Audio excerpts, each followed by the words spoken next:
You ever have one of those days where everything seems normal? Until suddenly, someone's phone is in your face. And you're being filmed like you just committed a crime?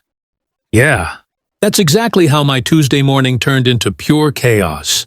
It started when I parked my brand new semi-truck in front of my house.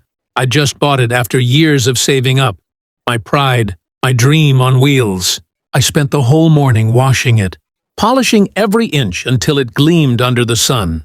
Then came her, Karen. Now, if you've ever lived in a neighborhood with an HOA or just a nosy neighbor, you already know the type. Short blonde hair, sunglasses on even in the shade, always walking her dog that hates everyone except her. She came marching down the street, phone in hand like she was live reporting breaking news. "Excuse me," she shouted from across the sidewalk. "You can't park that here." I looked around, confused. "You mean my truck?" "Yes, that monstrosity. It's lowering property values. I'm filming this for the HOA." And there it was, her camera already recording me. My blood boiled. I hadn't even had my coffee yet. And suddenly, I was the villain in the latest episode of Karen versus the World. I told her politely, at first, that it was perfectly legal to park where I was. No signs, no rules against it. But logic doesn't work on Karens. The more calm I was, the more dramatic she got. She circled the truck, narrating like she was on the evening news.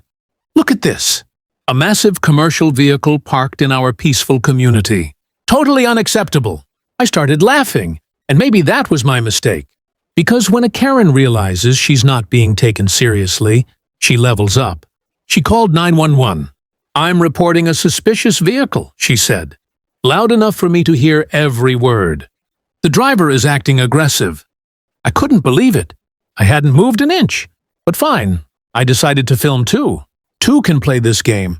What I didn't know was that my little recording would end up saving me and turning her into the talk of the town.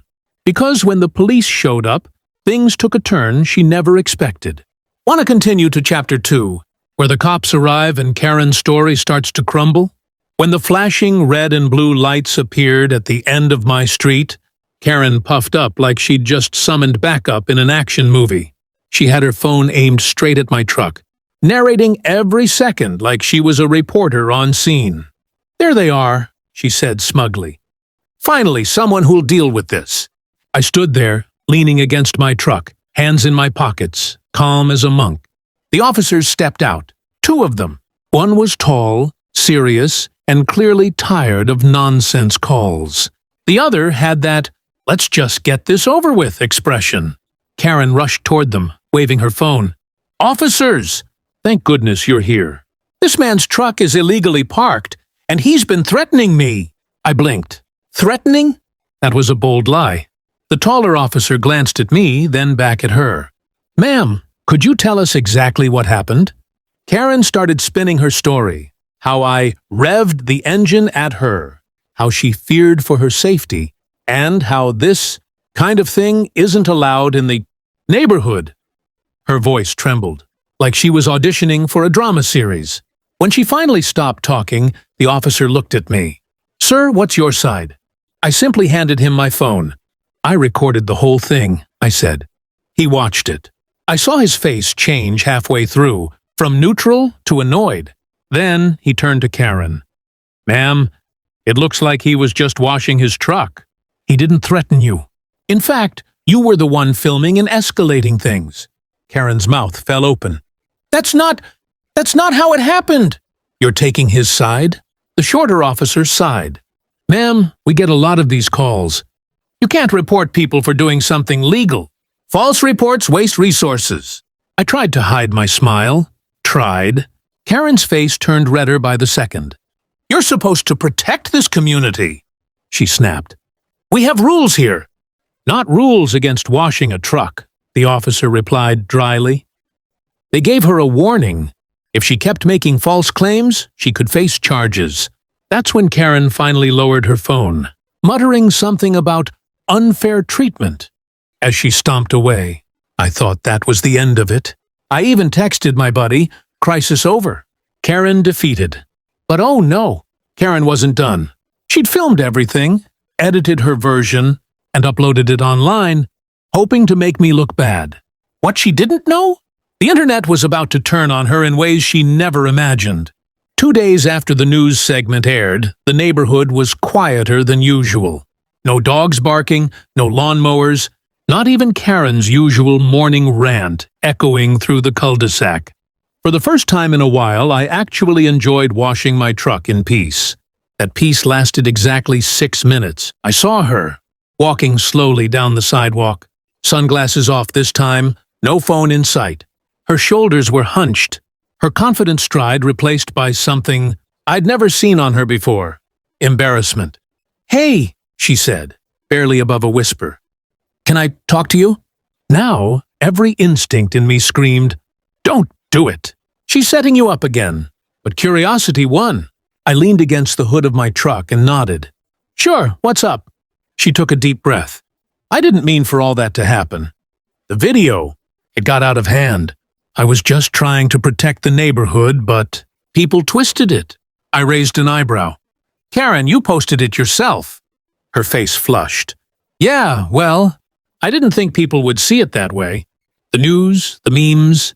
My boss even saw it. I got called into HR this morning. That caught me off guard. As much as she'd irritated me, I didn't want her life ruined." I sighed. "Look, I get it. You thought I was breaking a rule. But maybe next time, ask before filming someone." She nodded, eyes watery. "I should have. I'm sorry, really." There it was, the apology I never thought I'd hear. I could have rubbed it in.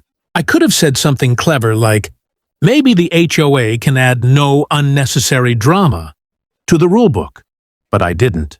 Instead, I said, "Apology accepted." She seemed shocked, like she didn't expect forgiveness. "You're not mad? Mad?" "Nah," I shrugged. "Internet already handled it." She chuckled awkwardly, wiping her eyes. Guess I learned my lesson. A few days later, something incredible happened. Karen started changing. She stopped recording people. She even joined the next neighborhood BBQ, brought homemade cookies, of all things. One of the officers who'd responded to her 911 call showed up too. When he saw us chatting, he laughed. Didn't think I'd see this duo again without lights and sirens. Karen smiled shyly. We've moved on. And believe it or not, we had. The viral video faded after a few weeks, replaced by the next online sensation. But every time I polish that same truck, I think back to that wild week. All because one woman tried to film my truck and ended up filming her own downfall. That evening, I thought the chaos was behind me. I was wrong, so wrong. Around 9 p.m., my phone started buzzing non-stop. Messages, missed calls, tags on social media.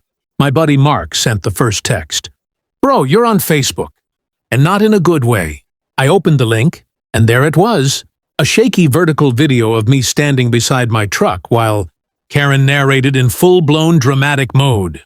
The caption read, "Aggressive man intimidates. Woman after parking. Illegal truck in our neighborhood." The video had nearly 10,000 views within hours. Her friends and HOA warriors filled the comments with, "Unbelievable!" and "Someone call the police again." But here's the thing about the internet.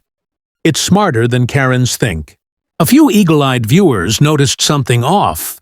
The timestamp. The calm tone. My posture. Someone commented, "Wait! The guy's literally just standing there." Another wrote, "Isn't that the legal side of the street?" Within minutes, my version, the full video, started spreading too. I posted the unedited footage with one simple caption. "Context matters." And boom, it exploded. The views tripled. People from all over the country jumped in. The internet detectives did their thing, comparing both videos, frame by frame.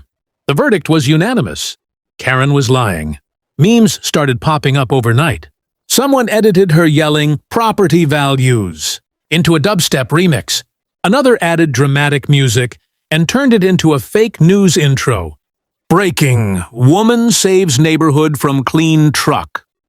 By morning, the story had spread beyond Facebook. Local bloggers picked it up.